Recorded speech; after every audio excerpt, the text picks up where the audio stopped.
rí èèyàn méjì mẹ́ta tó dàbí bàbá tí mò ń dárúkọ ẹ̀ ń sìn, Nàìjíríà ò ní bó ṣe rí ni.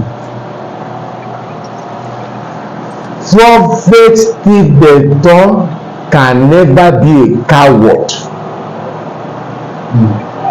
Tó ń sọ̀rọ̀ sí Tinubu kò lè wọlé, ó máa wọlé, kò lè wọlé. Senator, yes, is a only calling, is a prophet. Gbogbo ni mo fi sọ.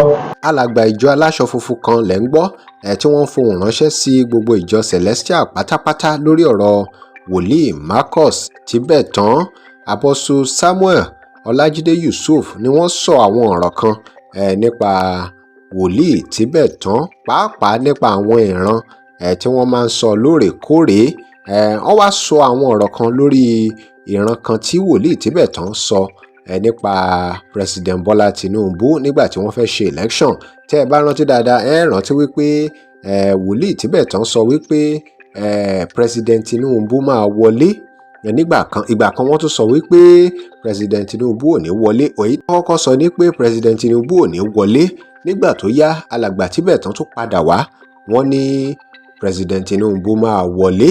Ó wá fẹ́ dàbí ẹni pé ṣé Ọlọ́run dẹ̀ ló pe wòlíì Tibetan àbí bẹ́ẹ̀ kọ́? Àmọ́ Apostle Samuel Yusuf ti yànnàná ọ̀rọ̀ yìí. Apostle Samuel Yusuf yìí ní Ọlọ́run ló pe wòlíì Tibetan àti pé ohun tó ṣẹlẹ̀ yẹn ó ní ìdí tó fi ṣẹlẹ̀. Apostle Yusuf fi ìdí nǹkan tó ṣẹlẹ̀ wọ́n fi múlẹ̀ nínú Bíbélì, nǹkan tó ṣẹlẹ̀ nígbà ayé ọba kan tó pè ní Hezekiah.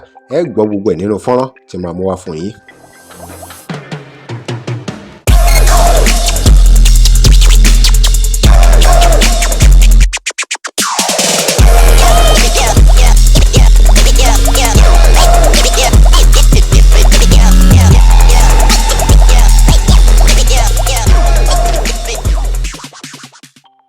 Welcome to Digi Nigeria. Remember to like, share and follow us. Ẹ já gbọ́ ohun tí Apostle Yusuf sọ lórí ọ̀rọ̀ bàbá Tibetan àti pé kí ló fà á tó fi jẹ́ pé ìran tí wọ́n sọ nígbà kan wọ́n kọ́kọ́ ní Tinubu ò ní wọlé, ńgbà tó yá wọ́n tún ní Tinubu máa wọlé. Ẹ já gbọ́.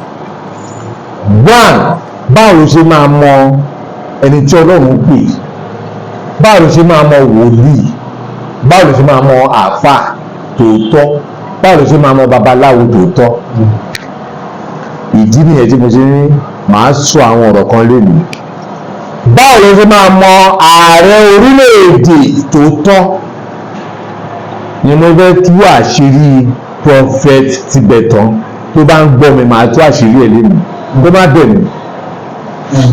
Bẹ́ẹ̀ ni kó má bẹ̀ mí. Mo sọ̀rọ̀ kan, mo ní a coward can ever answer a call of the Almighty God. Ojo kò lè dáhùn ìpè Olódùmarè.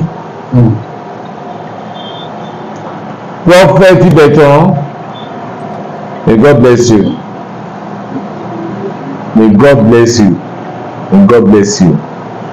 Ọ̀rọ̀ tí mo fẹ́ sọ yìí, go and search it and pray over it. Orílẹ̀-èdè Nàìjíríà lè bó ṣe orílẹ̀-èdè tí a bá rí èèyàn méjì mẹ́ta tó dàbí bàbá tí mò ń dárúkọ ẹ̀ ń sìn, Nàìjíríà ò ní bó ṣe rí ni. Prophet Tibetan can never be a coward. Apostle Samuel Ọlájídé Yusuf fi ohùn ránṣẹ́. Tó ń sọ̀rọ̀ sí Tinubu kò lè wọlé, ó máa wọlé, kò lè wọlé. Senator, yes, is a only calling, is a prophet. Gbogbo ni mo fi sọ. Nínú gbogbo Nàìjíríà ṣe tó, we just have only two prophets. Prophets, we just have only two. Ìkan ti kú. Ó wá kú ìkan which is Prophet Tibetan. Ikú òde ní bá. Ẹni bá ní kókó ló máa kú. Ẹ dákun bàbá, ẹ jẹ́ àṣẹ báyìí. Nígbà tẹ́ ẹ sọ̀rọ̀ sẹ́yìn àti Prophet Tibetan ṣé kìí ṣe pé mi ò rí rí o. ẹjọ́ mara yín. Mi ò rí rí. Ẹjọ́ ń jẹjọ́. Mi ò rí rí.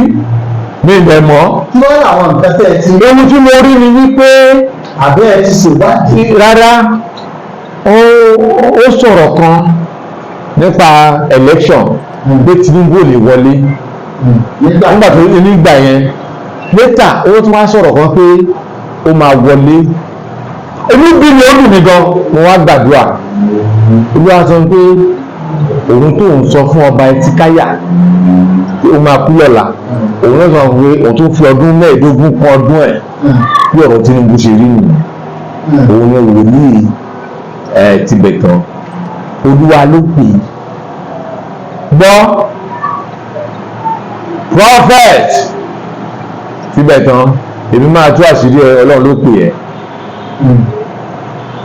Mo wádìí, mo gbàdúrà wípé Ọlọ́run ló pè é. Bí bẹ́ẹ̀ jẹ́ bẹ́ẹ̀ tọ́lọ́run tó bá sọ bó ṣe máa rí yẹn. Ṣùgbọ́n tó ń dùn mí ni pé tá a bá rí èèyàn 2 mẹ́ta nínú Celestial bí bàbá yìí, Celestial gòkè. Ìgbà tí wọ́n bi Apostle Yusuf léèrè lórí ọ̀rọ̀ bàbá Tibetan pé wọ́n ṣe wá ń sọ̀rọ̀ tí ó dàbí pé ẹ̀ ń gbèjà bàbá yìí, ẹ̀ ń sọ̀rọ̀, ẹ̀ ń pọ́n wọn lé pé Ọlọ́run ló pè wọ́n àti bẹ́ẹ̀ bẹ́ẹ̀ lọ. Bàbá yìí ní àwọn ò kúkú mọ̀ wọ́n, àmọ́ ẹ̀yin èèyàn kí lè ròyìn lórí ọ̀rọ̀ yìí? Ǹjẹ́ gba ọ̀rọ̀ Apostle yìí gbọ́ lórí ohun tí wọ́n sọ lórí wòlíì Tibetan? Kí lè ròyìn? Ẹ drop comment yín. Remember to like, share and follow us. Thanks for watching.